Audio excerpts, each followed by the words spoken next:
Assalamu alaikum. We are here on stage of Ali English House Academy in association with Ali Public School Tukko.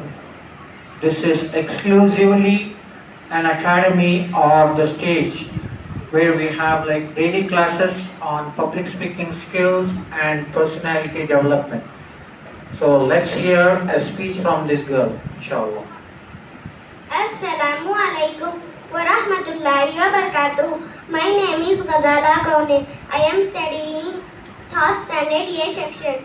My dear brothers and sisters, how are you all doing today? I am fine.